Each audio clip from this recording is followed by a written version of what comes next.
Welcome to the Happy Saver podcast. I'm Ruth, and as well as this podcast, I also write a personal finance blog here in New Zealand called, unsurprisingly, The Happy Saver. Because New Zealand is a really small place, it is seriously more like a village, and the people I seek out are often uncomfortable having their story told in public. You will hear these stories from me and not directly from them, so that they can retain their privacy. Plus, you probably know by now I could talk for an Olympic sport, and the chats with the people I phone up are long, so by doing it this way, you get a greatly edited version of the conversations I've had. And in those conversations, I just chat to people and I learn their story and I condense it down so that you can hear helpful, relatable stories from fellow Kiwis who are sharing their experiences, their tips and point of view on personal finance right here in New Zealand. Today, I'm introducing you to Fatima. Now, this is not her real name. She is wanting to fly under the radar, but I first heard from her back in mid-2019 when she emailed me, and we have been back and forth a few times since then. By working hard and being at the right place at the right time, she had managed to buy a number of properties, but there was a tipping point one day when, despite the net worth she had built up, she found herself seriously short on cash and having to borrow money from whanau. Fatima is not one to muck around, so after listening to these very podcasts, she decided to implement some change and reintroduce some balance into her life. But before I tell you all about Fatima, I just have a quick word from today's fabulous sponsor, Pocketsmith. Every time I'm visiting my Pocketsmith dashboard, my emergency fund balance is staring me in the face, nice and bold and just there. And I always relax when I see it, knowing that if some unexpected big bill comes up, I can cover it. Pocketsmith caters for all walks of life, and I worked out how much I should have in this fund by using the Pocketsmith income and expense statement, which had been automatically tracking every single expense, to work out my monthly average spend, which is entirely unique to me. From time to time, I dip into it, maybe for a car repair, maybe for an emergency vet bill, and it just instantly cures a financial headache, giving me a sense of calm control over our finances.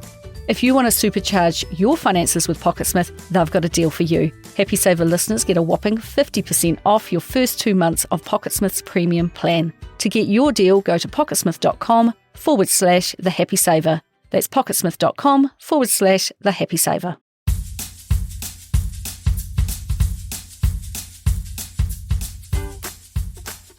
Fatima was born in Iraq, and in about 1997, she moved to New Zealand with her family when she was just 11 years old, without knowing a word of English. They came here because Iraq was under sanctions and her parents wanted a different life for themselves and their family. For 4 long years, her parents applied to countries all over the world, and New Zealand happened to be the one that was open to immigrants, and it was here that they finally got a visa which allowed them to come. And I'm so glad they did. She was an absolute pleasure to talk to, and long after we hung up the phone, I reflected on our conversation. Both of her parents were highly educated engineers, but in what is probably a classic story of underemployment for new immigrants, they operated a takeaway shop in Auckland for a period of time until they could get settled and get employment back in the field of engineering. It took a good year to do that, and they were then able to save up and buy their first home within 2 years of arriving here, and they've been working in that field ever since. Fatima settled into school despite knowing no English, and she said that if you are from the Middle East, you always do quite well at school, as it's sort of forced upon you. She said that if you get less than 80% in anything, you are looked upon as, how can I put this gently, as a bit of a loser. So you were expected to do well at school, and that's certainly the attitude she had. Not doing well was not an option, even if you couldn't speak the language. She said she had an Arabic to English dictionary to help her translate. She was already well ahead of our math curriculum due to the school she went to in Iraq, and if she didn't know something, she studied until she worked it out or asked someone to explain it. So she said she actually slotted into the New Zealand schooling system pretty easily. It was planned and expected that she go to university, and if you hadn't picked up on it already, she's pretty bright. She fast-tracked school and started university at the age of just 17 and completed a Bachelor of Science degree and then straight into a 2-year master's. She was done and dusted by the age of about 21 or 22, which is pretty remarkable. She said that uni gave her a shortcut in life, but it was not her passion. It was just something that she had to do, and thinks that one day if she has kids of her own, and if they were passionate about something that didn't require uni, she would let them follow that passion. Although she lived at home while she studied because culturally it was natural for her siblings and herself to stay living at home until they were married, and she had part-time jobs, she still took out a student loan to cover her fees, and she took all of the course-related costs as well. She genuinely had no idea what her loan amount ended up as, but she was really fortunate that her first employer, which was Fisher & Paykel Healthcare, had a scheme where instead of paying into her KiwiSaver, whatever she paid onto her student loan, they would match. This was back in 2008-09, soon after KiwiSaver had begun, and I don't think such a thing would exist today, as from what I understand legally, they would have to pay into her KiwiSaver if she wanted to join, and they could not opt out in this way. But don't get me wrong though, that was a great move for them to match her student loan repayments, and although this would have started to make a dent in her debt, it took her about 8 years to pay it off in full. Her starting salary as a scientist was $50,000 before tax, and looking back, she said she doesn't want to sound ungrateful, but she says that they really took advantage of new grads because in the area she was working in, which was clinical research, it's such a lucrative area for companies that they could have paid her more. She keeps that thought with her though in the years ahead whenever she has the chance to negotiate her salary. In year 1 of working, and remember she was just aged about 21 or 22, she was still living at home and she proceeded to spend every cent she earned. She didn't save anything, was living at home and living paycheck to paycheck. Despite having had part-time jobs while at school and throughout her study, she didn't know anything about saving or money, which actually surprised me. I simply assumed that given her parents were so proactive when it comes to education, that this would have entailed financial knowledge as well. Just shows that I should never assume. She said that whilst her parents taught her nothing about money, they were not big spenders themselves, and while she was spending her own money and not theirs, they didn't worry. Her new job wore thin pretty fast, and she didn't really enjoy it, having to be at her desk by 8:30 and stuck there till 5, with every part of her day being monitored, and she thought to herself, is this the rest of my life? Well, a timely moan to a friend of hers in a similar role was about to give her the jolt she needed. This friend was a year ahead of her in the workforce, and in response to her saying she felt trapped at work, they said, "Oh, yeah, I get how you feel. So I have a year's salary saved up, meaning that I could leave my job right now if I wanted to, and I'd be fine." When this friend at her work told her about their emergency fund, she was so darn jealous that he had this exit plan that she decided she wanted that too. So it was envy and jealousy, she said, that started her saving. And it happened overnight. She simply stopped spending money. She didn't buy anything much at all and just went cold turkey. She packed her own lunch, she didn't go out to bars, and she remembers literally saving up $25,000 in no time at all, probably within about 8 months, and it was not all that difficult to do once she set her mind to it. I often say in emails that I write to people who have these aha moments that inside every person who has told themselves they are bad with money is a person who is outstanding with money, just screaming to be let loose, and this was Fatima. When I asked her if she has friends that she can talk about money with now, she said that yes, there are some super close friends she feels comfortable talking openly with, and the night before we spoke, in fact, she went out with a friend and they ended up talking about their salaries amongst other things. I was curious to know how we could inspire others to flick the switch like that, to go from being a spender to a saver. The trick, she said, was that she now had a goal. When she was working, she was earning money, and she didn't think she would leave home until she was married. She had all this extra money coming in, so she thought she might just as well spend it. Plus, she felt she needed to reward herself a bit for being broke as a student for 5 long years. Seeing that her friend had created an exit plan from their own workplace and knowing that she already felt claustrophobic in hers, it created a competitive environment and a goal. When she had this goal of saving up a year's worth of money, it instantly gave her something to aim for, and it was that goal that fired her up. She had not even gone looking for it, feeling stuck like she was, and she said that it honestly just sort of happened, the right conversation at the right time. Initially, she was just saving to have the money, to have the options, to quit work or change jobs if and when she wanted to, but then a new competition started up in the form of her friends all starting to get married and buy houses, and she was like, hey, I might not be getting married anytime soon, but I can buy a house on my own. So at the age of about 25 or 26, this was her new goal. She said that she got obsessed with the goal to buy a home, never with the intention of living in it because she remained living at home, but so that she could say, yep, I can tick buying a house off my list. I tell you, Fatima has a very competitive nature, with a tinge of jealousy thrown in. And although her parents didn't give her much financial education growing up, they were right behind her when it came to visiting open homes and advising on the process, and they provided good support systems to help her navigate home ownership. At this point in Auckland, house prices were starting to really heat up, and it took her a year to buy, all the while adding to her savings. She purchased a brick and tile, 140 square metre, 2-bedroom home, which was in a block of 3 in Auckland. With a deposit of a mere $25,000, she bought it for $509,000 in 2010-2011, meaning a mortgage of $484,000, which to me at least is a hefty amount for a 25-year-old earning $50,000 a year. At that time, they were just changing the rules to mean you needed a 20% deposit, she said, and she just sneaked in with her 5% deposit. It was touch and go though, as she had pre-approval from 2 banks, but one reneged on the low deposit and pushed her up to 20% instead, so she went with the other bank, which happened to be ANZ. It just goes to show that the borrower is always slave to the lender, I think, but for her, this is her biggest financial triumph to date, getting into the housing market with a tiny 5% deposit because she got super lucky. She said it was fine being a landlord and self-managing the property, and she got good tenants in the beginning. To set the initial rent, she had a property manager go through, and they gave her a price guide of $390 a week to charge for rent. She called herself an easygoing landlord, never doing inspections during a tenancy, as she believes it's their home to enjoy. But each time a new tenant came, she would put the rent up. I asked her what her business plan for this property was at the time of buying, given it was clearly purchased with that intention to be a business, in line with what I would think is the majority of people who buy property to rent in New Zealand. She said with complete honesty, because she is refreshingly honest, there was zero planning. And I'm not giving Fatima a hard time here. She was the first to admit that a lot of things in her life have just sort of happened with no major plan, yet have worked out.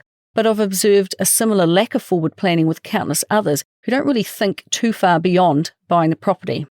And when I hear of rents being increased year on year, or every time the property is newly tenanted, I also wonder where the business strategy is in setting these rents, or is it just largely down to guesswork, as I suspect it is. Today she rents the home for $600 a week to a family member, and the property has an estimated value of $1,030,000, an increase over 10 years of $440,000, with a mortgage of $539,000. Yep, she now owes more than when she bought it, which is due in part to borrowing an additional $100,000 to renovate the property and change it from a 2-bedroom, 1-bathroom home to a 3-bedroom, 2-bathroom home. Prior to renting to whanau, her last tenants didn't care for the property that well at all, so there was work to do to bring the standard back up. And then to make it right for her family, she is undertaking this extensive renovation. And this is where I see her investment becoming a little less like an investment and more of a social good, providing a warm home at an affordable price for a tenant. Technically, she could raise the rent, given what others are charging. She could charge more, but due to it being family, she can't put the rent up. They won't stand for it, and she thinks that is fair. Nor can she sell the property at any point while they live in it, and it's looking like they're settling in for the long term and really making this place their long-term home, with no plans to buy their own, and if they did, it would not be this property. The rent almost covers all expenses for this property. She tops it up by maybe $10 a week, she thought, so it is self-sustaining. But it came back to my original question to her. What is the plan for this investment? She has increased the debt load on it, she has fixed rental income, she tops it up, and she can never sell it because she would never do that to family. Yet, it has equity of about $491,000 that she can never utilise except if she wants to borrow more money for another property. Don't get me wrong, I really like that her tenants have housing security, but to me, she seems to have backed herself into a corner, given that Kiwis seem to invest in property for capital gains, which given her situation are unusable. What do you think? But let's rewind a bit though, because after buying this house and ticking it off her to-do list, she was still not overly happy at her work. 2 years out of uni, she moved to a new company that didn't have a New Zealand office, and it meant that she got to work from home, which she loved. She felt that she got a lot of her freedom back, plus her salary increased to $65,000 before tax. She set to work, working a lot of extra hours for what she came to see was once again a lower salary, and she realised that if she became a senior scientist, that was where the bigger money was. So she figured that every time she switched roles, she could ask for more money. So 2 years later, she stepped up in seniority and in pay to $80,000 a year, but with it came an increase in workload and of course in responsibility, and she began to explore moving to part-time work. By this time, the equity had really started to grow in her Auckland house as house prices began to rise, and a family member pointed out that now, while she was still working full-time, it would be a good time to buy a second house. If she went to part-time work, a bank would be less likely to lend to her, they said. Auckland house prices were now out of her reach, so she started to look further south in Taupō. Once again, this time in 2015, the right conversation at exactly the right time led her straight to a property. This time she needed a 30% deposit, as banks were back then, just like they are now, trying to rein in property investors like Fatima. Her deposit was made up using equity from her Auckland house plus $9,000 of cash that she had saved, and this bought her a $239,000 property. Then, aged 30, and with the lending in place, the property secured and the property manager in place, she up and quit her job. She picked up a 3-day-a-week job where she set the terms and the hours that she worked, and she was in a senior role and earning $65,000 a year for her 3-day week. I asked why at the age of just 30 she was so driven to cut back to part-time. When she hit 30, she was back to thinking, what's the point? So that is why she made the change. She said that she was living a bit of a double life with lots of interests outside of work that she wanted to pursue, and working full-time with lots of extended hours and lots of overseas travel was really infringing on her private life. She has lots of artistic pursuits. In fact, when I asked her what the most extravagant thing was that she had spent money on recently, it was on her art. And she loves to exercise and look after herself. But this part of her life was always taking a back seat to her paid work. And she was sick of it. She wanted more time to look after herself. And I love that because I'm all about getting your money in the right places early so that you can have options later to cut back on work. She has always been into self-development and was always researching things like happiness, minimalism, and creating a simplified, no-drama life. She was already a senior in her career, yet she had no ambition to go higher. She just didn't want to head down that corporate route. Although she enjoys her career, it's just a way to make money, and life was too short, and she wanted a more rounded life. While she is single and with no responsibilities, now is the time to take a few chances and do what makes her happy, waking up each day and enjoying each day. Once again, there were no big plans, just doing what made her happy, really. She worked that 3-day-a-week job for 2 years up until 2017, and at this point she decided to go it alone and give contracting a go, working for herself. She marketed herself to every contact she had ever made in the clinical research industry and told them all that she was taking on short-term contracts. It took months for the work to build, but build it did, and she entered a period of intense and lucrative work where she got to travel to some pretty cool countries.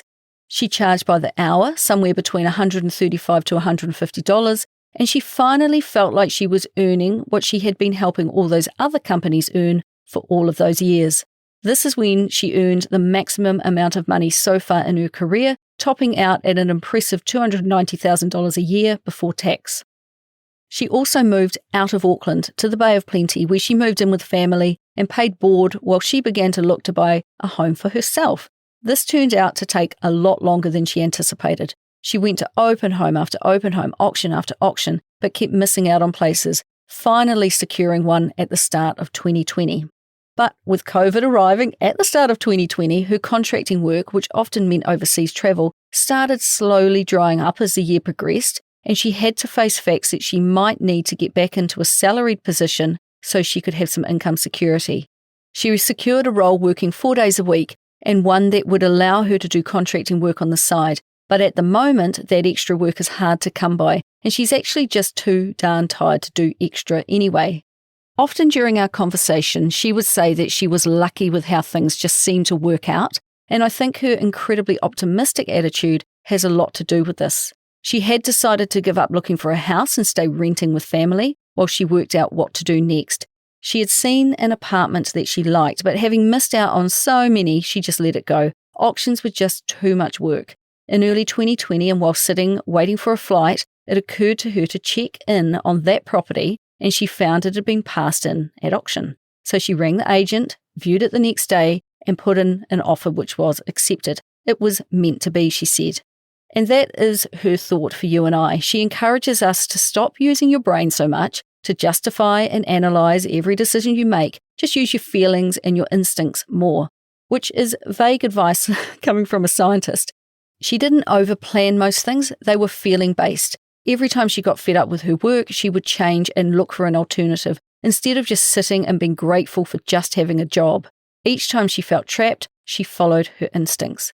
She paid $628,000 in March 2020 for the Bay of Plenty property that she now calls home, and she took possession just before lockdown in New Zealand, so the timing was perfect.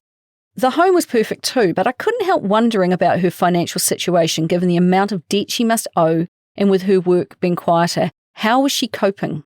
She uses a net worth tracker that she's found on the Kiwi website Deep Dish. It is absolutely worth looking it up, and you can find it at thedeepdish.org and just search for net worth tracking. Talk about a no-nonsense approach. Check it out to see what I mean. By this stage, she has 3 properties, all with mortgages. Her current home has an estimated value of $890,000. Her Auckland property has an estimated value of $1,030,000. Her Taupo property has an estimated value of $660,000, so an estimated total value of $2,580,000.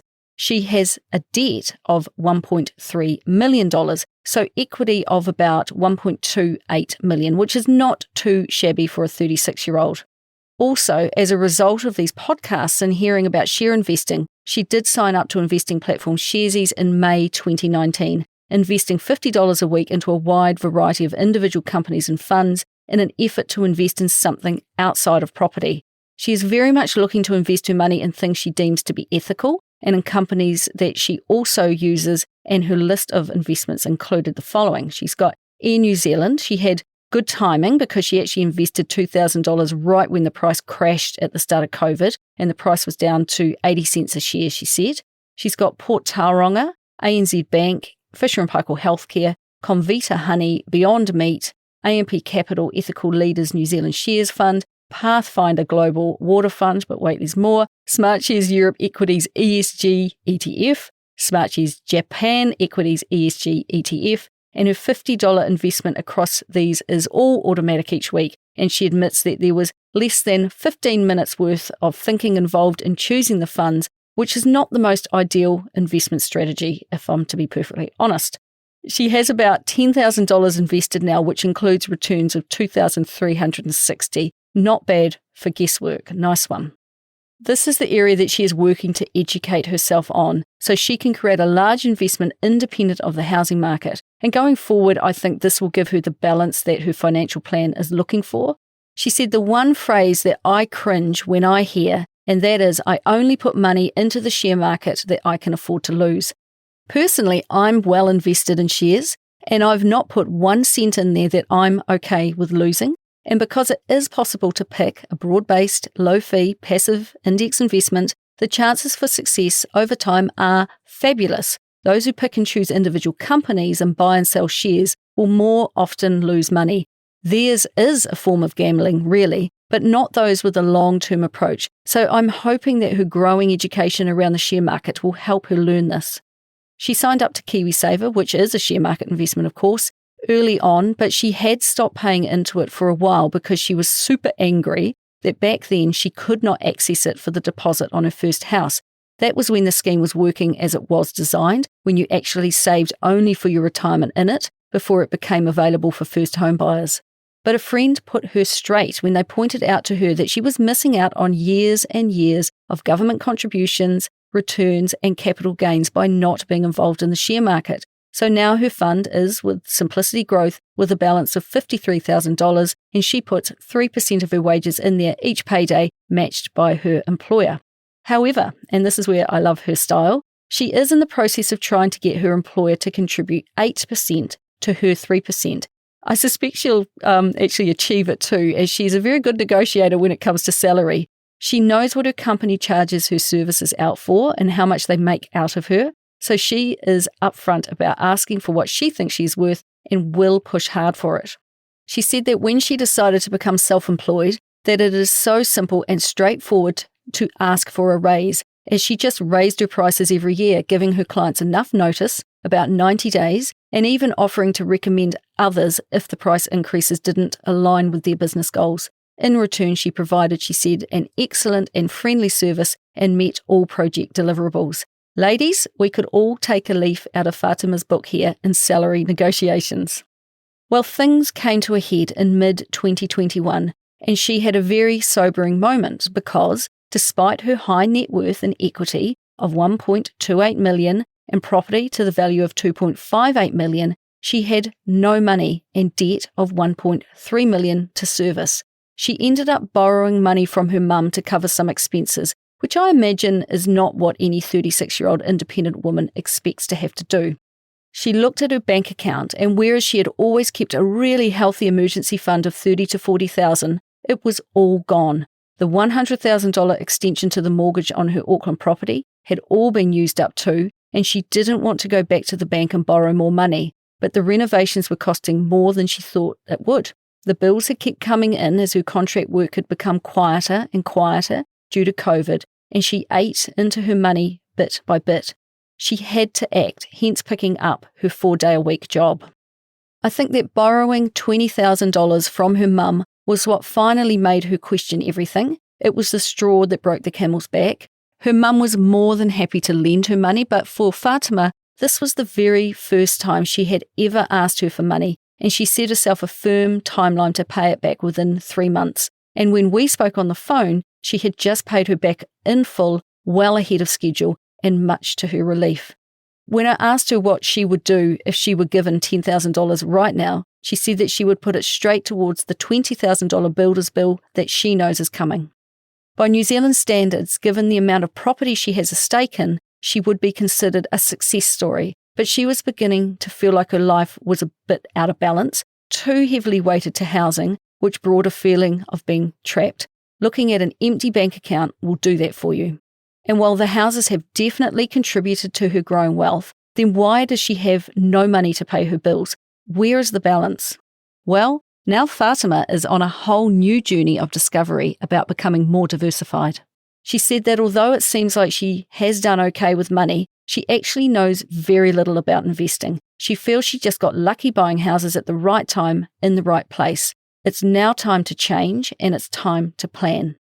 She started by telling her tenants in the Taupō property that she was giving them notice that the property would be going on the market. She is doing this so she can pay a big chunk off her own home instead of being house rich and cash poor. She is very much looking forward to that day. But 2 days after she decided to do that, the hot water cylinder burst. Of course it did.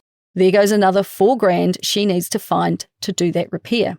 Once again, good fortune came her way when she was looking for someone to sell her home for her. A woman who she knew and trusted now sells real estate, so it was an easy decision to just use her, as she knows she will make the sale and experience pretty easy. So once that house is sold and she is able to pay a chunk off her own home, her first instinct, she said, is to relax and not aggressively pay off the rest of her home. Up until this point, the repayments have been high, so it would be nice to take a bit of a break. She feels like she needs a breather. Of course, when you owe a bank money, you sign a contract as to when you will make payments. And in her case, she has a fixed mortgage on her home, so she is trying to work out when and how she will restructure her debt. When we spoke, she was leaning towards not breaking her contract, but waiting till the mortgage is up for renewal at the end of this year, 2021, and then making a big lump sum payment. I thought it was time to ask a few of my more standard questions, and one was to ask what she thinks the key to becoming a millionaire was. And was this even her goal? It was a big no. Remarkably, she only realised she was a millionaire after she bought her third house. And it was because of a competition she had with a mate where they said the first to get to $1 million had to buy the other one a ticket to Queenstown. They gave each other 12 months to do it. It was because she started to use a net worth tracker soon after that she could see that she was already there. The spreadsheets don't lie, she rightly said. As to what that number means, she said the number itself is not overly important for her. She has a really positive mindset around money. She said that she thinks to herself, I love money and money loves me. And because of that, there is no negative connotation around it. And therefore, it just naturally flows to her. She does not aim for a specific number as such, but she sees money as a really useful tool and would rather have cash in the bank than a flash car and designer clothes. And for the record, she drives a cheap and trusty Toyota. She is working on creating that same positive mindset when it comes to finding someone to share her life with, because as she said in jest, I'm a great catch, and too right she is. I asked her if she worried about meeting someone who is a financial train wreck, and she said no, not really, because they probably couldn't relate to each other and get along anyway. She is more likely to find someone who is on the same page, she thinks. So how about her 3 main financial habits, things that she just automatically does? Well, number 1, at the moment, it's all a bit of a mess, she said, as she is cash poor and working to fix that. But when she had a regular income, she would always transfer money into her savings first, and it was always about $5,000 a month. Number 2, once she hit her current cash poor phase, she now only spends $100 a week on groceries. Prior to this, she has never had to watch what she spends before, but she has made it a fun thing though, a bit of a game.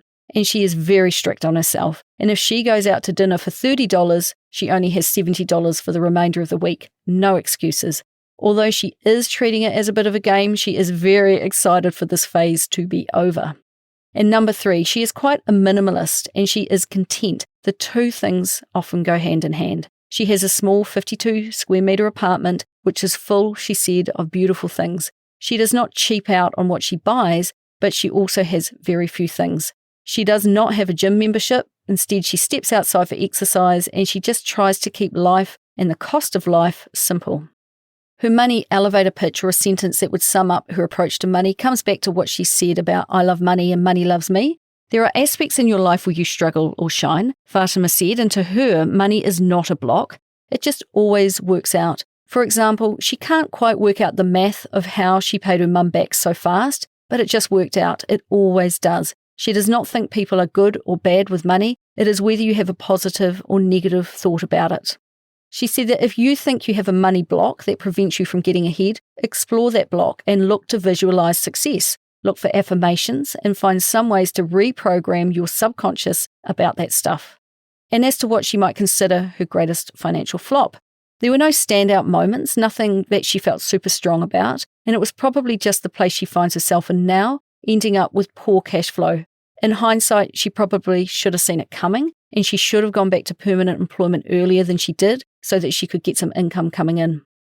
She does have a credit card, but only so she can book travel for her work. She never buys personal items on her card, and in fact, she really hates the concept of credit cards. She thinks they're trying to play on people's insecurities, and they trap people into consumer debt. They teach us to spend money that we don't have, she said, and the banks capitalise on that by hitting us with high interest payments. And I'd have to agree, they cause a whole heap of heartache for a whole lot of people who would be much better off if they just use a debit card instead. Normally, she would have an emergency fund of $30,000 to $40,000, which she keeps separated from her everyday banking account, but this has been slowly eaten away by the renovation on her property. But in a way, it has served its purpose perfectly. The repair bill was higher than anticipated, and that makes it a financial emergency, and she was right to use it. She said it feels really odd not having one there at the moment, and when the Topol property sells and things stabilise, the priority is to build it back up again. Now, I have questions in regards to mortgage debt and when it might get paid off, but as I sat to write this up, I realised that we didn't discuss these questions and an end date to her debt, because actually there does not appear to be one, and that comes back to me asking in regards to investing in an investment property, what's the plan exactly? With the Topol property sold, this will leave one property which for the foreseeable future has a fixed rent on it and can never be sold. I think that Fatima is done with buying houses for the time being, and because she can't sell this one, the only way for her to actually get a rental return on it is to pay the debt off in full on this property, because that means when the day finally arrives, she will be able to collect the rent and keep the rent for the first time since owning this property. So what tools and resources might she recommend to you and I? Well, that deep dish net worth tracker was a real eye-opener for her, and she checks in on it every few months to see where she is sitting financially, because if she only looked at her bank account, it would tell a whole different story and she would feel flat broke, when technically she is far from it. As far as other resources though, my blog and podcasts were surprisingly it. I think that with these podcasts in particular, I've spoken to over 50 people now, so there is a whole lot of learning to be taken from hearing how other people handle their money. So to everyone who has let me share their story, thank you. You have helped countless people by just being open and honest. Now, before I wrap up, I just have another quick message from today's sponsor, Pocketsmith. If you want to supercharge your finances with Pocketsmith, they've got a deal for you. Happy Saver listeners get a whopping 50% off your first 2 months of Pocketsmith's premium plan. To get your deal, go to pocketsmith.com/The Happy Saver. That's pocketsmith.com/The Happy Saver. Fatima wanted to remain anonymous in this podcast purely because she does not want to seem that she is showing off by having acquired a good amount of wealth at a young age. But it's a shame that she and many others think that way. That is what prevents us talking about money, I think. She has done the best she can with the knowledge that came her way at the time, and she should be really proud of that. But I think that had she been able to have an open and honest conversation about money from a young age, someone might have also guided her in the direction of finding some diversification within her investments, because that might have saved her the hassle she now has with being house rich yet cash poor. In my experience, an all or nothing investment strategy tends to fall down because life happens and it has little regard for your investing. In Fatima's case, it was COVID and her contract work winding down that cut off the income that was keeping the ship afloat a bit, and had she been more diversified across housing and share market investing, she possibly could have held all 3 homes, but we'll never know. But one thing I do know about Fatima is that she is really competitive, and once she is given an opportunity and an idea and some knowledge, she is super decisive and she just gets on with it, which is what she is now doing by selling up the Taupo house, paying down debt on her own home and getting back into paid work.